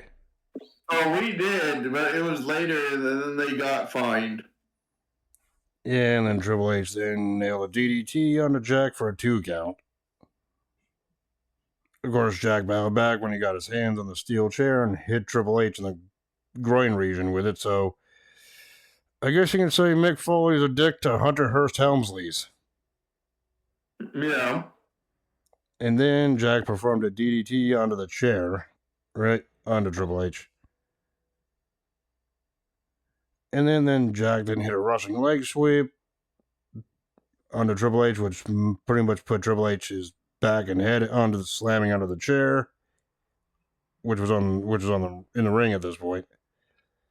And then Jack unloaded on Triple H with punches, putting him into the chair again, but which was at the corner of the ring, folded regularly into the corner of the ring, but Jack wasn't charging at Hunter, looking for probably that knee smash to the face, we can assume, but Triple H countered with a drop toe hold under the chair into the corner, right? Yep. And it was at this point Jerry Lawler made Joe Frazier freaking references, saying that, yep, Joe Frazier's out in the corner and quit in one of his fights. Do it, Mick. Right? Yep. Which we all know that wasn't going to happen. And of course they were back on the floor, and Hunter sent Triple H sent freaking Jack's head into the cell again. Of course they battled on the outside with Chad and Jack reversing whatever attack Triple H had at one point, and Jack ended up hitting a catapult that sent freaking Triple H into the cell himself, and at this point Triple H was bleeding, right? Yeah. So yeah, Triple H was busted open, right? Yeah. And then Jack continued the onslaught. Jack continued the onslaught when he whipped Hunter into the cage repeatedly, wearing Triple H down some more. It's like Foley or Jack even grated Triple H's face against the cage, and then Jack whipped the back of Hunter into the cage, into the cell as well. Cage cell's the same thing, right? Just bigger. Yeah. Just a large chain link structure with a roof. Yeah, and then freaking Jim Ross said Triple H is wearing the proverbial crimson mask, like he's known for on commentary when a spot like that happens. Yep. Yeah, and then Stephanie looked convinced, looked concerned or convinced for Triple H's well-being. Cactus Jack went on, and then later on, Cactus Jack went up to the second turnbuckle, and he had a chair on his right hand and jumped off with the elbow, using the chair to smash into Triple H on the outside. Oh yeah, and I forgot to mention this, but earlier on, freaking Triple H threw a steel steps into Jack's face earlier in the match, so Jack tried to get some redemption for that when he threw the steel steps at Hunter, but Hunter moved out of the way, and the side of the cell got busted open. As in, there was a way for the men to escape at this point. Which freaking Mick Foley or Cactus Jack decided to go running into the cage that broke and go to the outside and bumped right into the barricade at ringside. Thus, and if you notice, I think it was at that point that the little support beam that you would see at the corner of the cell right there actually ripped Mick Foley's arm open. Yes. Because if you notice, out of that spot, he was bleeding from the arm profusely, probably from where his arm ripped against the steel support beam there. Right? Well, when they went through the cage, that corner of the cage, when he hit it and when it busted open, the cage came, slit a little bit, and then he hit that corner where the cage part was still there and slit it even more. So yeah, Mick Foley's arm was bleeding profusely at this point. But after this, Jack went running back into the cage, and he whipped Hunter through the cage as well. So now both men were on the outside where the announce tables were. Right? Yep. Yeah, and that's when the commentators and they were bowing on to the freaking dang announce table. That's when freaking Jim Ross mentioned that, yeah, Cactus is bleeding from the arm, and Triple H was bleeding from the head, right? Badly. Yeah. And then And it was while doing that, Cactus Jack was able to nail a pile driver on the announce table, which did not break because it wasn't the Spanish table. Which would break later on in just a few minutes after this. Yep. And of course, with Triple H down, Jack tried to climb to the top of the cage, but Stephanie grabbed his legs and stopped him, which prompted Jack to get down off the cell. But then, instead of going for more offense, Jack grabbed a bunch of people out of the way and grabbed a barbed wire 2x4. 2x4 wrapped in barbed wire, right? And he nailed Triple H in the head with it, right?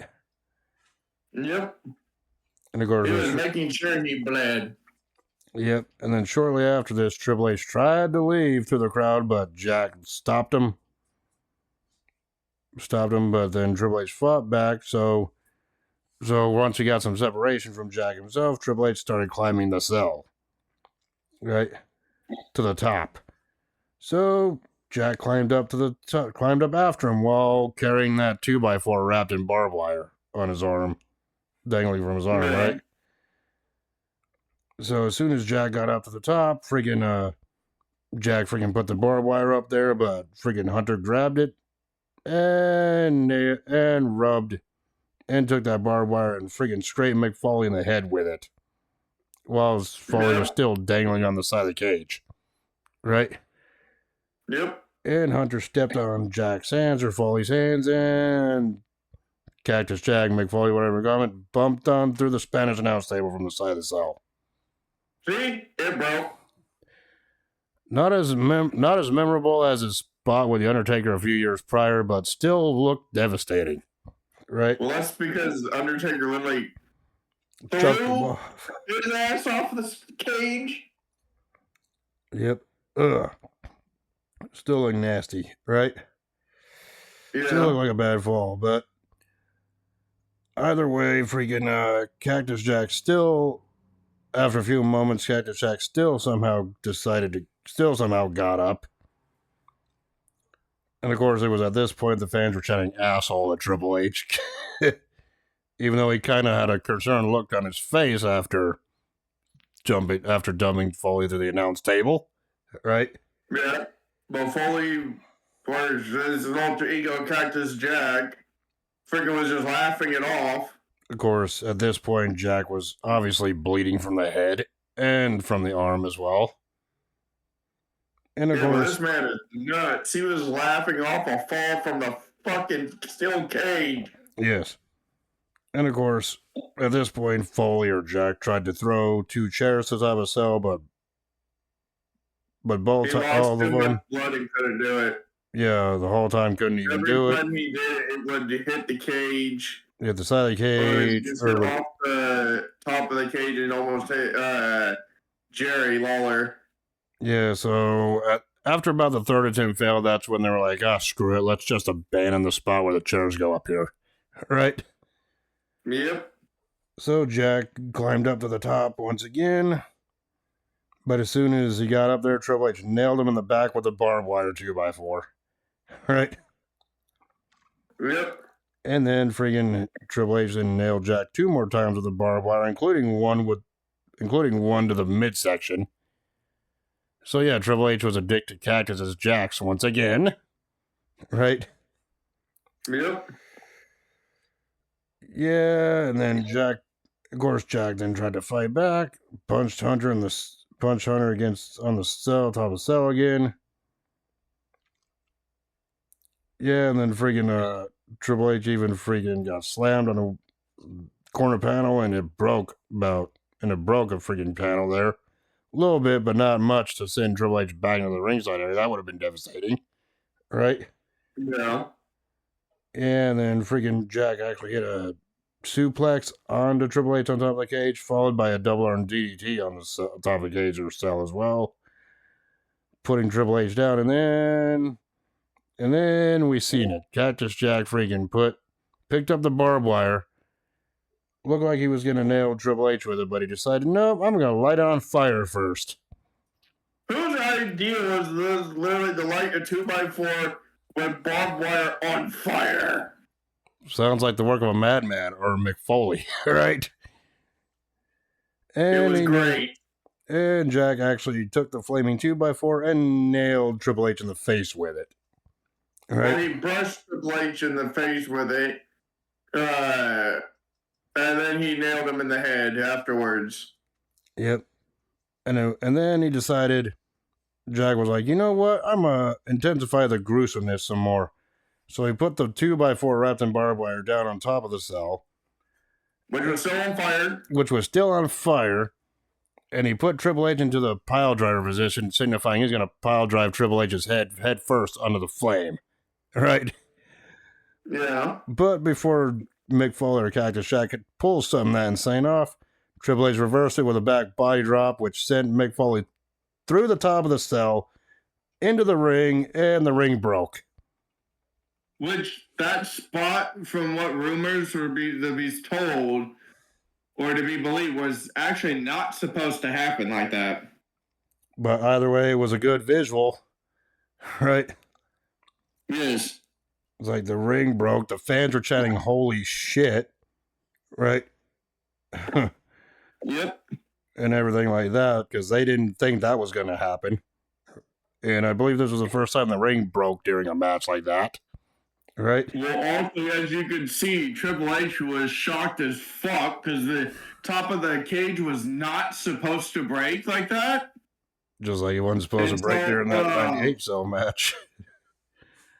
Because it was supposed to be Foley, if rumors are to be believed about this match, is that Foley was supposed to pile drive Triple H through the steel cage, the top of the cage. Yeah. Instead of him being back body dropped.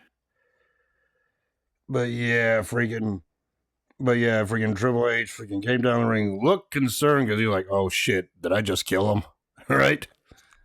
Yeah, he literally thought that he had killed Mick Foley here. Mick Foley. And I guess he was just kicking around just to see if he was breathing or moving, right? Yeah, you could tell Stephanie was fucking shocked as fuck. She was just like, oh shit. Oh shit, oh shit, oh shit, oh shit. That wasn't supposed to happen, right? Yeah, that was not supposed to happen that way. But amazingly, despite whether it was planned or not, like you said, regardless, it was still a good visual, but somehow that crazy son of a bitch still kept moving. Now, I don't know if you would in that situation, right? Yes. But freaking Foley somehow managed to somewhat get up after that fall. Triple H was shocked. He even laid some punches yelling at Jack to just stay down. Right? Yes. But, Triple H then picked Cactus Jack up and actually hit a pedigree and got the 3 count to retain the championship here at the end.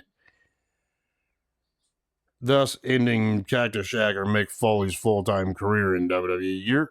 Your thoughts on this one? God damn. I mean, it's not as violent as the Undertaker, Mick Foley, or Mankind match from a few years prior, but it's up there. I would put this on my top 5 favorite cell matches. Yeah. I mean, it was violent. It was freaking destructive. And it's one that really doesn't get talked about or much love all that much, only because of Foley's previous match with Taker. But it was still a hard-hitting, bloody affair that had its shocking moments, too. Right? Yes. So, yeah, the winner, I thought it was great to see. After the match, before pay-per-view goes off air, they showed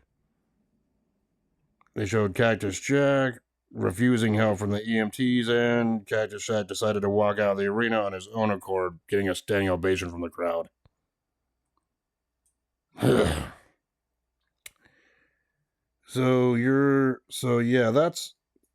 reviewed it, told everything here, but now it's time for our favorite part of the show, of our review segment, and that's our rating system. Like always at the end of a show. So yeah, Chris Jericho Kurt Angle defeating Chris Jericho to win the Intercontinental Championship. Yeah, I give that one 3 out of 5. 2. Yeah, I enjoyed it slightly more, but the backstage vignettes were just got annoying after a while. Right. Those I would actually give a 5 to, because they were at least explaining the story of what's going on. Yeah. Interesting to find that rivalry is still going on. The Dudley Boys defeating the New Age Outlaws to win the Tag Team Championships. I give that one 2.5 out of 5. I give it 3.5. Yeah. And yeah, that's not Billy Gunn's fault. He was injured in this match, but still, it got the low score for me. Mark Henry defeating Viscera.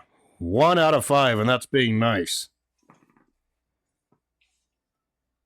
0.5. So you only give it a 1/4 out of 5? Yes. So yeah, that takes care of that one. I never want to talk about Mark Henry versus Viscera ever again. Or imagine them as a tag team. Exactly.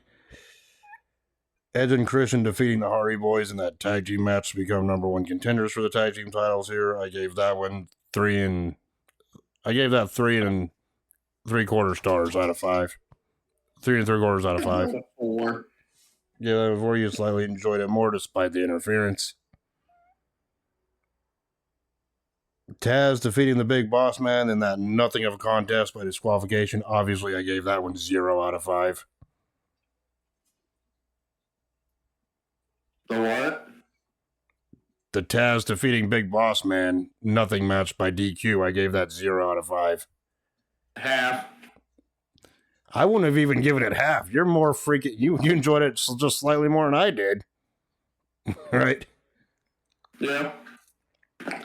X-Pac defeating Kane in that no holds barred match. I gave that one 4 out of 5. 3.5. Mm-hmm. The Radical, or Too Cool defeating the Radicals. I gave that one 3.5 out of 5. That's 6. 3. I hate to say it, but it's just a 3. Yep.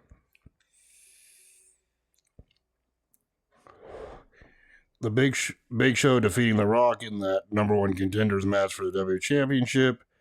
I gave that one 3 3/4 out of 5. It would have been a 4 if it wasn't for that interference from Shane McMahon. I still give it a 4. Yep. All right, and the main event, which saw Triple H successfully retaining the W Championship against Cactus Jack in that Hell in a Cell. Easy 5 out of 5.